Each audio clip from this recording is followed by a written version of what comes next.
This video is to help you plan a 12-mark question. Now the first thing we're going to look at is the history exam sheet together, and you've been given this sheet at the start of the course. The first thing I want you to think about is timing. Now it's a major factor in your exam, and realistically you'll only have 12 minutes to complete a 12-mark question, so really you're aiming for one side of A4. Now the first thing you should do after that is think about reading the question and breathe. You know it's going to be frantic, so take a deep breath and read the question carefully. Understand exactly what you have to do, and really it's important to be specific in your answer. Now with a 12-mark question, no introduction is needed because there's simply not enough time. You need to get straight into your first factor. And in terms of your factors, it's really important that you're broad. Whilst having specific examples, you also need to show the examiner that you're aware of the wider historical context. So this is where you introduce your factors. So for a question like the Stalin one, explain why Stalin launched the 5-year plans. You need to be considering a broad range of factors as possible. So a good way of thinking about it is perhaps economic, political, social, military, ideological, or short, medium, long term. This is a really important thing that you need to do. Think in terms of factors. In your essay, you need to be answering or considering 3 or 4 factors, with at least one detailed example to back up the factor and the point that you're making. In your paragraphs, you need to introduce the factor that you're going to talk about. I want a detailed examples, so it should be the bulk of your paragraph, and then link back to the question to show how it answers the question. In your conclusion, which is needed in a 12-mark question, you need to be linking factors together if you already haven't started to do so. This is going to get you into the higher levels. So demonstrate your awareness of a variety of factors when considering the answer to the question, and try, if you can, say which is the most important. So compare them, the ones that you've already discussed. Now in a 12-mark question, you should never use I, me or my.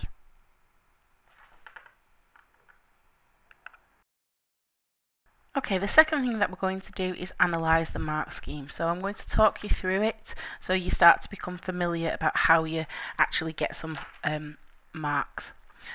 In a 12-mark question, it's always exactly the same structure. They're looking for you to explain.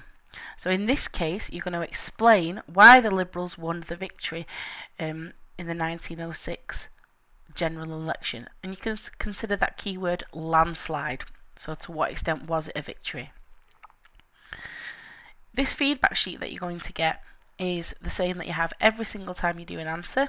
There's always a what went well section and even better if for your teacher to fill out, and you can see the grade boundaries at the side. So let's go through these level descriptors. So first of all, level 1. Really in a level 1 answer it's quite descriptive, it's only loosely linked to the question. Answers are likely to be generalised, and the level of written communication is usually quite poor. In a level 2, there is some knowledge shown. Perhaps they do understand the question.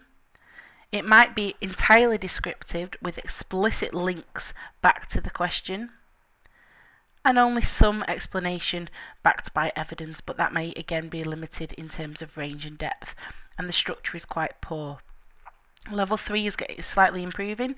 We're looking at good understanding of the question, backed by appropriately selected material, so specific detail to support the points that you make, clearly expressed and organised and presented in a coherent way, so a well-structured argument. And finally, level 4, well focused on the question, backed by specific evidence, demonstrating good understanding of the connections and links between the events and issues, and it should be well written and well organised. So that links factor is really important if you're going for level 4. The last part that we're going to look at is how we actually plan out our answer. So you should have been given a 12-mark question planning sheet. So again, looking at the question. We're going to explain why the Liberals won the landslide victory in the 1906 general election.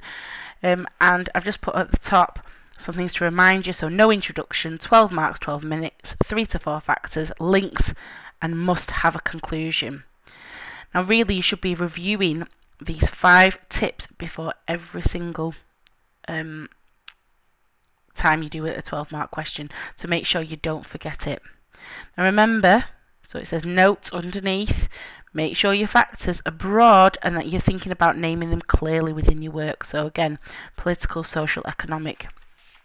Now I'm going to give you an example of me planning an answer to this question, and you'll notice on the table you've got factors to discuss in your answer, you've got specific examples, and then a space for your conclusion. So you should be thinking about what you're going to do before you actually try writing this question. So the first factor I'm going to discuss is political strengths of the Liberals. Now, in your answer, that's if obviously they've won the 1906 general election, you've got to think about the good things about them. How have they actually managed to do it? So you could give specific examples such as the Liberal-Labour Pact, so the Lib-Lab Pact in 1903, and you'd obviously expand on that. You'd discuss perhaps the exploitation of conservative weaknesses, so how were they able to play on conservative weaknesses and draw it to their strengths. And also, why are the Liberals popular at this time? So think about what they are promoting. So remember, they are for, a good example of this would be the fact that they're for free trade. And free trade equals cheap food. Now think about poverty at this time. Think about malnutrition. Think about also, the makeup of the majority of people in Britain. Cheap food would have been a very, very popular idea. So you're thinking about why are the Liberals good. So that would be the first factor, and you could use those range of specific examples to support that point. The second factor you could think about is perhaps social issues, so social factors and reform, and even promises that the Liberals make.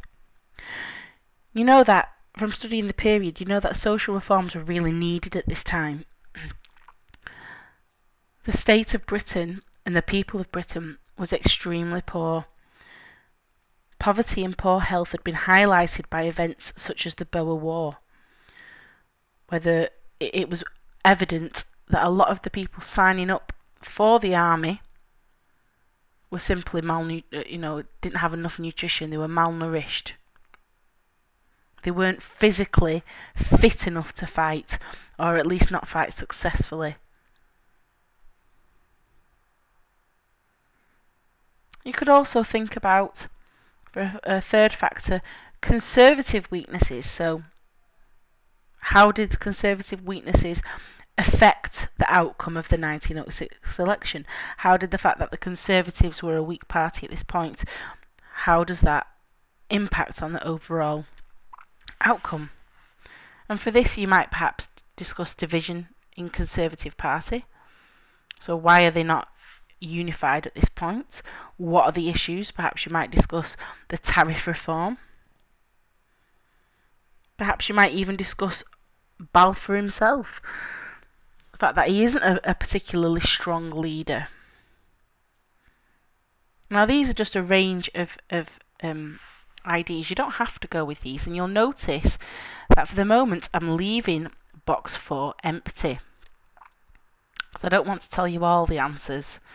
I want you to try and find a fourth factor yourself. I don't want to tell you that. That's for you to go away and do a bit more research. Now in your conclusion, I recommend that you do plan out what you're going to conclude. And in a conclusion, you really should be offering a judgment as to whether the 1906 result was due more to Conservative failings than Liberal successes. So think about the scale of the victory. Because it says explain why the Liberals won a landslide victory, you need to think about this idea of scale.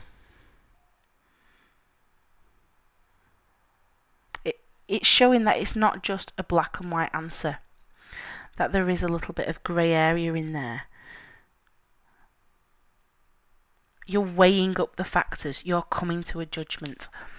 And if you look at all these points and you plan out your answer really carefully, you're going to be getting great marks. You're going to be really thinking about it.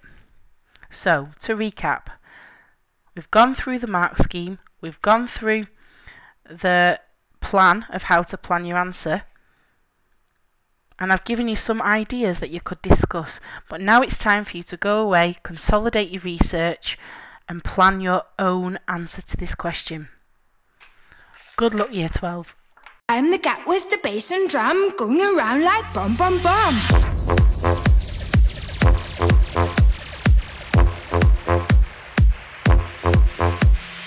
I'm the cat with the bass and drum, going around like bum bum bum. What's grooving? I'm moving. I like your style of lumping. How charming, just a rapper, load him up and